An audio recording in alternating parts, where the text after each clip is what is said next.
Rukom Shibanta ban pensngo tho ban penslur yaki samla puli ke skol ba nehu ban pentebet yeladi hakalyang ke jing start sayan ka be day bat ka 5G nakalyang ke nercoms bat ka amantia technologies haka arpusan tari nailor araja arpusan kala penlong ya ke program public 5G use case demonstration haka te ke skol ba yakani ka program la baitingka da ka North Eastern Region Council NEC ringkat ka jiasnok ti lang bat ka School of Technology Nehu Shillong.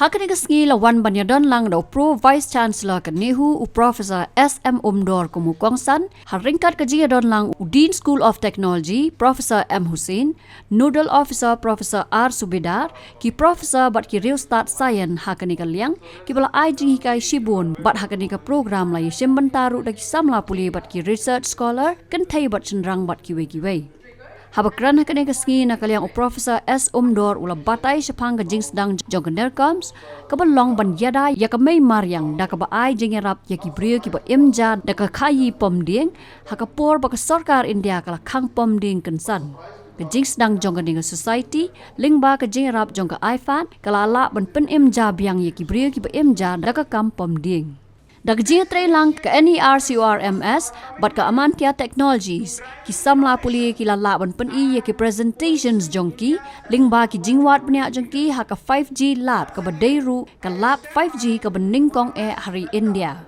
To all of you, let us unite to celebrate the spirit of innovation and witness how 5G can transform lives, propelling us towards a brighter, connected future. I was pleasantly surprised when I got the invitation from Professor Subedar to come here. Not surprised because as a Prof, that's my duty to attend the function of the university. But surprised because it has something to do with NERCOM, the work there. North Eastern Region Community Resource Management Society. Why? Because actually I was involved with NERCOM since it started in 1997-98. You see, let me give you a bit of history so that you know how technology can intervene in NERCOM. In the year 1997, 96-97, the Supreme Court of India had banned timber trade in Northeast. You all know about it. Maybe you are not born.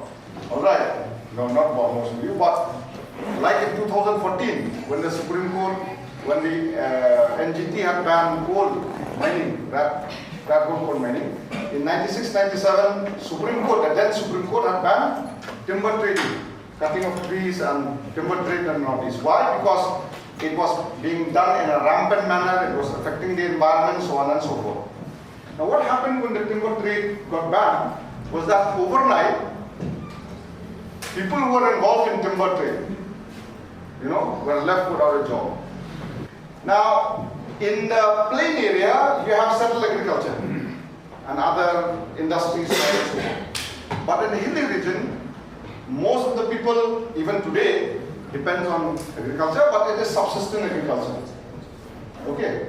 It's not commercial, it's just subsistence. You just grow something to meet the needs of your family, and then you take on other activities to support yourself. So prior to that 1997-98, most of the people, apart from having a little bit of settled subsistence agriculture, they were actually involved in logging industry. Produce in a lab, make in a lab. It takes a long time to transfer it to the land, to the actual usage, and in most time it just becomes a demonstrative model or something like that. So I'm very happy that you've called me. I got to share a bit of my past, alright, and I encourage you to take advantage of whatever facilities that is there, alright. I'm so glad that the school has set up this lab, and please make best use of it, alright. And I wish you, the students, and this program all the success. Thank you. So, my name is Rukom. I have the 16 years of experience on the technology side as well as on the problem statement analysis side, especially on the grassroots level where what are the problems, and how we can solve those problems through technologies. No. But yes, there are multiple use cases. In next 2.5 years, engineers is required only 15 to 20%. In my team, my code is written by my AI. My testing is done by my AI. Unit testing is also done by AI. I need only a 5 to 7 years of experience who know about the little bit about understanding of the language. Business models tell by the sales team, business development team, they are just take it, they are just passing those models to the AI. AI write down the codes, unit testing, and integrate the code by that developer and just pass to the sales team. This is the future. So my only objective is here, and I always come in the different conferences saying, please make it innovative, think out of the box, away from the Facebook and other social medias.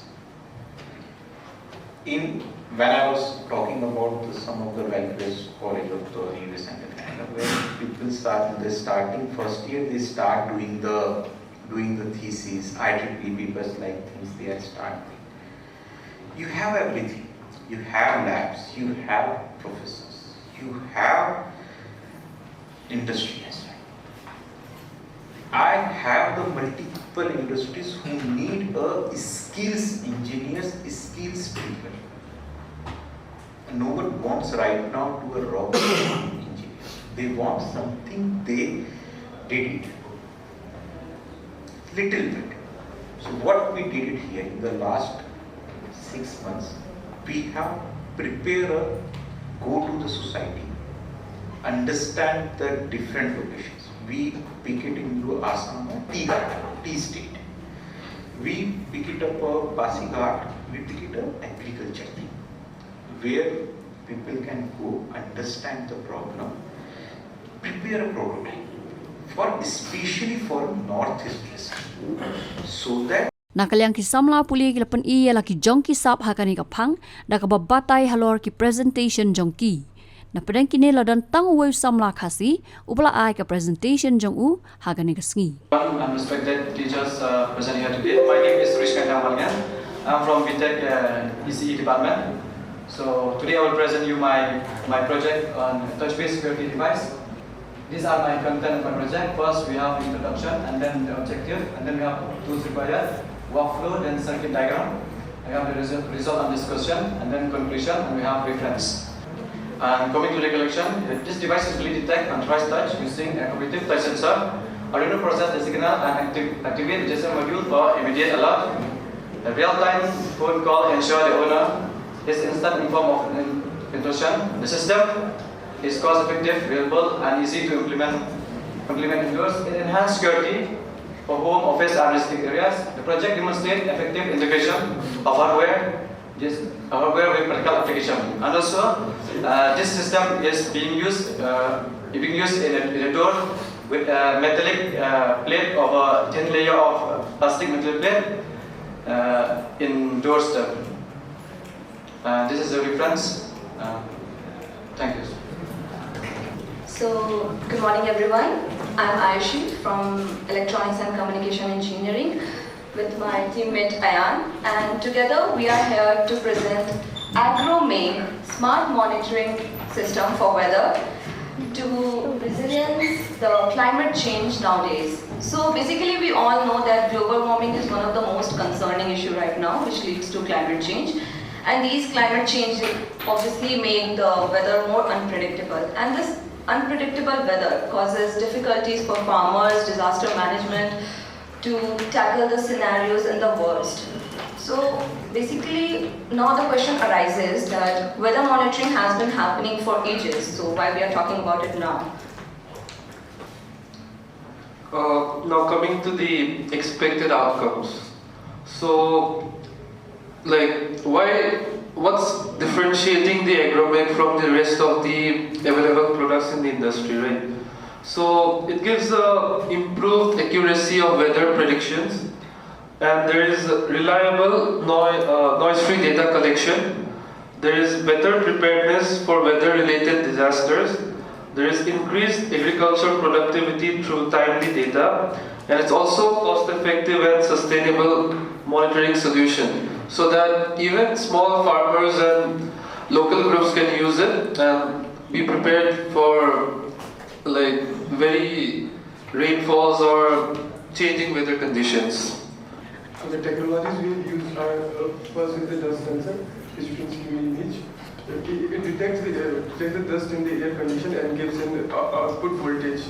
Let's visualize the data flow. The entire system is powered by a 5-volt voltage supply. First, the dust sensor continuously monitors the air for the particulate matter concentration, and then it sends an analog signal to the controller. Next, the controller processes and reads the data into precise dust concentration values using an analog to digital converter. These values are sent via a serial connection to the Wi-Fi module.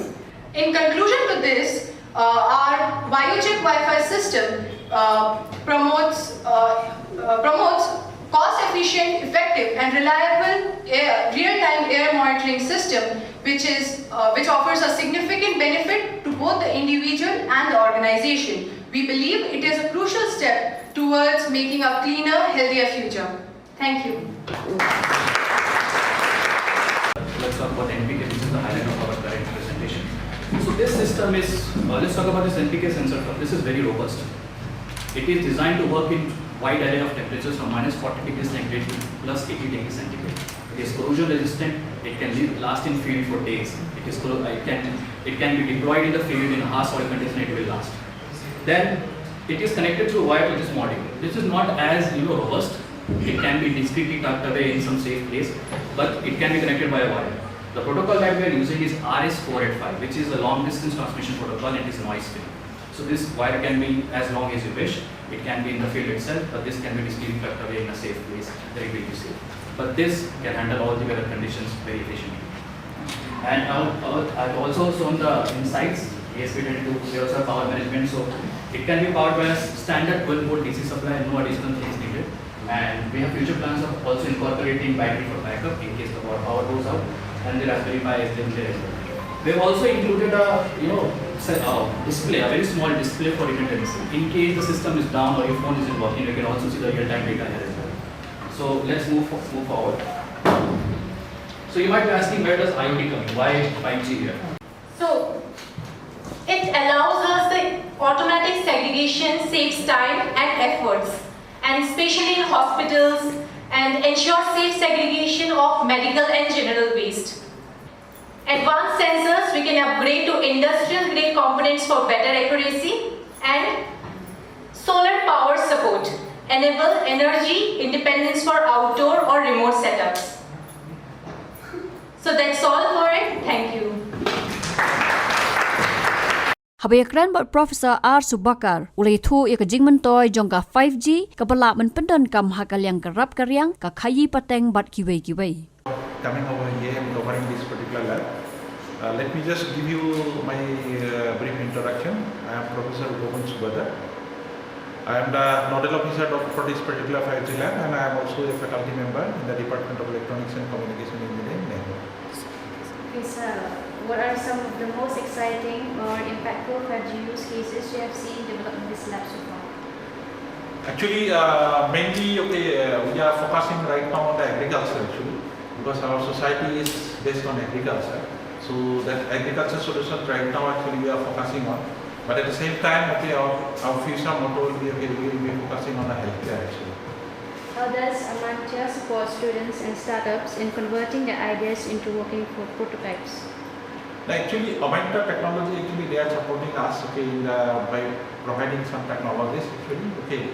At the same time actually they are having expertise because they are working in the field. They know what is the requirement of market actually. So that is how actually they are helping us in this particular areas actually. They are having huge team, huge technical team they have actually. So whenever we are having a problem actually, they are helping us. What unique technical challenges do you face while testing 5G solution in the Northeast? We have challenges, but still now it is very minimal actually. So our students can easily learn 5G. They can easily develop 5G use cases, okay, using this particular laboratory, because we are having the supports actually from government as well as from the industry, as well as from our NEHU authority also. Okay, all supports we are getting. So that is how it becomes easy now actually, okay, compared to the earlier days. How do you see 5G impacting sectors like agriculture, healthcare, and education in remote regions? Actually, you see, communication technology is the backbone. Yes. That we need to, that means accept. Now just you think, okay, a few years back actually, okay, all the transactions, okay, the banking sector, the entire banking sector actually we need to go to bank. We need to write a lot of things over there in the bank, and then the work have been done actually over there in the bank. Now you see the situations. I do not know about the others, but for last 2 years probably I have not visited bank for a single day actually. So all my work I am doing from my own phone actually.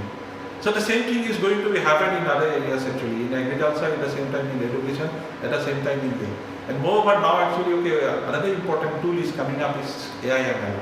So 5G technology, communication technology, and in the processing unit we are having the AI/ML, okay, algorithms.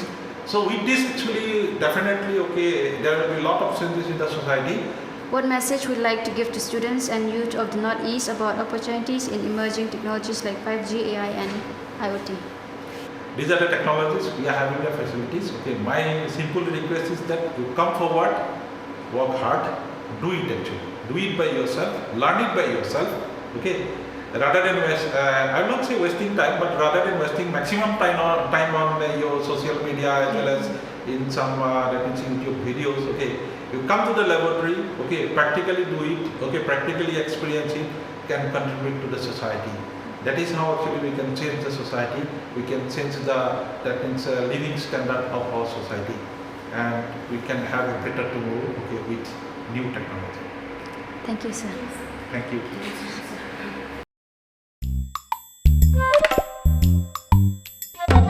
Habatin, pej bahagi kishap, kashap plus F. Ka plus F? Hakabam bangibam dunaki eki bataya kamet. Namar kata habathiru atau kau kamlu ka umpnyang kadut pej ya kashap plus F haka jingsom.